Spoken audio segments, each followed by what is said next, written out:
ஒரு மகிழ்ச்சியான செய்தி. இதயம் நல்லெண்ணெயின் விலை லிட்டருக்கு ரூபாய் 105 குறைஞ்சிருக்கு. செப்டம்பர் 2023ல 1 லிட்டர் இதயம் நல்லெண்ணெயின் அதிகபட்ச விலை ரூபாய் 503. ஆனா இப்ப 1 லிட்டர் இதயம் நல்லெண்ணெயின் விலை ரூபாய் 398 மட்டும்தான் தமிழ்நாட்டுல. அப்ப இனிமே எல்லாரும் இதயம் நல்லெண்ணெய் வாங்கலாம் இல்ல? ஜம்மு காஷ்மீரின் பகல்காமில் கடந்த மாதம் 22ஆம் தேதி பாகிஸ்தான் ஆதரவு பயங்கரவாதிகள் நடத்திய தாக்குதலில் அப்பாவி சுற்றுலா பயணிகள் 26 பேர் கொல்லப்பட்டனர். தாக்குதலில் ஈடுபட்ட பயங்கரவாதிகளுக்கும் அவர்களை ஆதரிக்கும் பாகிஸ்தானுக்கும் பதிலடி கொடுக்கும் வகையில் பாகிஸ்தானில் உள்ள பயங்கரவாத முகாம்கள் மீது இன்று இந்தியா தாக்குதல் நடத்தியது. இதற்கு ஆபரேஷன் சிந்தூர் என பெயரிடப்பட்டுள்ளது. இந்த ஆபரேஷன் குறித்து பாதுகாப்புத்துறை செயலர் விக்ரம் மிஸ்ரி விளக்கமளித்தார். नमस्कार। इस ब्रीफिंग में शामिल होने के लिए आप सभी का धन्यवाद। जैसा कि आप सभी जानते हैं, 22 अप्रैल 2025 को लश्कर-ए-तैयबा से संबंधित पाकिस्तानी और पाकिस्तान प्रशिक्षित आतंकवादियों ने भारत में जम्मू और कश्मीर के पहलगाम में भारतीय पर्यटकों पर बर्बरतापूर्ण हमला किया। 25 भारतीयों और एक नेपाली नागरिक को कायरतापूर्ण मौत के घाट उतार दिया गया। मुंबई के 26 नवंबर 2008 के हमलों के बाद यह भारत में हुई किसी आतंकवादी हमले में मारे गए आम नागरिकों की संख्या की दृष्टि से सबसे गंभीर घटना है। पहलगाम का हमला अत्यधिक बर्बरतापूर्ण था, जिसमें वहां मौजूद लोगों को करीब से और उनके परिवारों के सामने सिर पर गोली मारी गई। हत्या के इस तरीके से परिवार के सदस्यों को जानबूझकर आघात पहुंचाया गया। साथ ही उन्हें यह नसीहत भी दी गई कि वे वापस जाकर इस संदेश को पहुंचा दें। यह हमला स्पष्ट रूप से जम्मू और कश्मीर में बहाल हो रही सामान्य स्थिति को बाधित करने के उद्देश्य से किया गया था।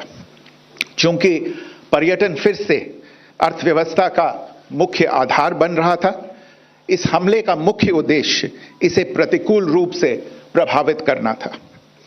पिछले वर्ष आप सभी जानते हैं 2.25 करोड़ से अधिक पर्यटक कश्मीर आए थे।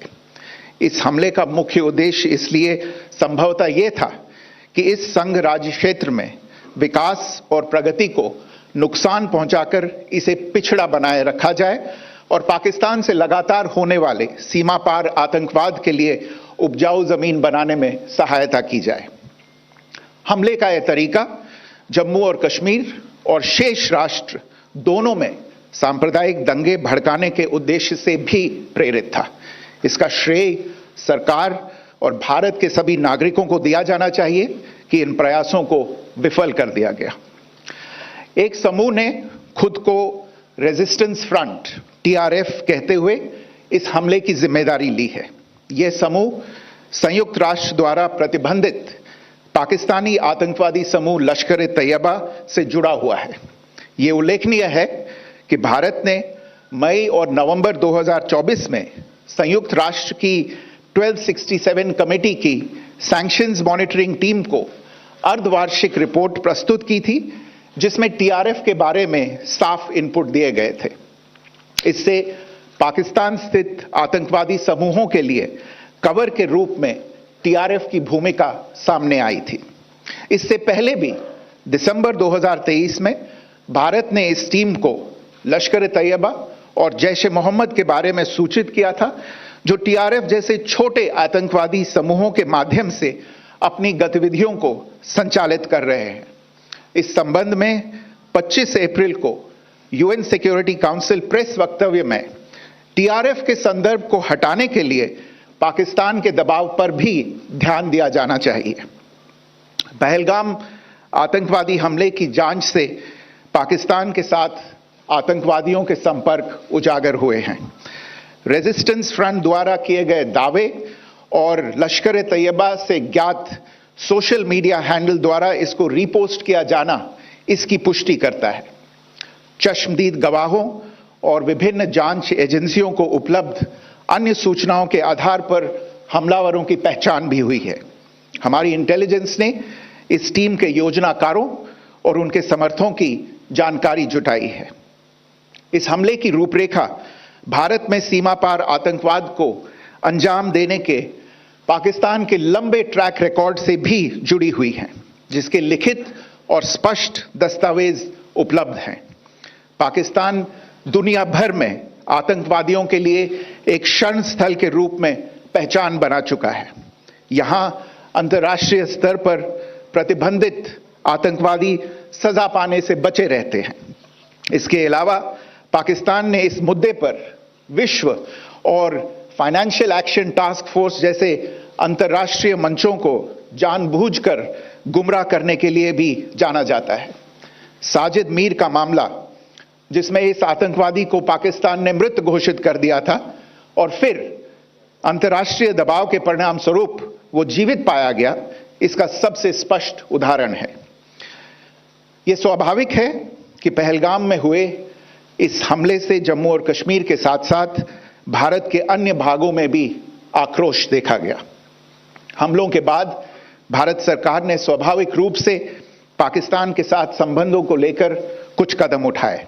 आप सभी उन निर्णयों से अवगत हैं जिसकी घोषणा 23 अप्रैल को की गई थी।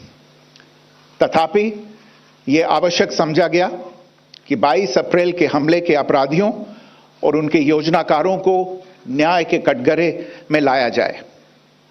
हमलों के एक पखवाड़े के बाद भी पाकिस्तान द्वारा अपने क्षेत्र या अपने नियंत्रण वाले क्षेत्रों में आतंकवादियों की इंफ्रास्ट्रक्चर के विरुद्ध कार्रवाई करने के लिए कोई स्पष्ट कदम नहीं उठाया गया है।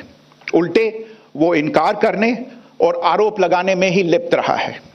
पाकिस्तान आधारित आतंकवादी मॉड्यूल्स पर हमारी खुफिया निगरानी ने संकेत दिया है कि भारत के विरुद्ध आगे भी हमले हो सकते हैं।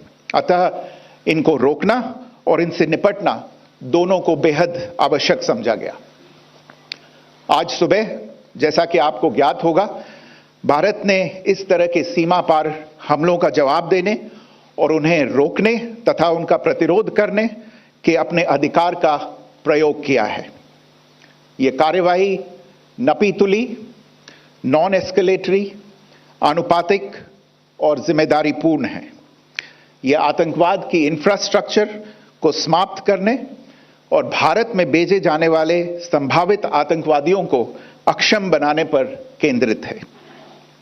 आपको यह भी स्मरण होगा कि 25 अप्रैल 2025 को संयुक्त राष्ट्र सुरक्षा परिषद ने पहलगाम आतंकवादी हमले पर एक प्रेस वक्तव्य जारी किया था, जिसमें आतंकवाद के इस निंदनीय कार्य के अपराधियों, आयोजकों, फाइनेंसरों और प्रायोजकों को जवाबदेह ठहराने और उन्हें न्याय के दायरे में लाने की आवश्यकता पर जोर दिया गया था।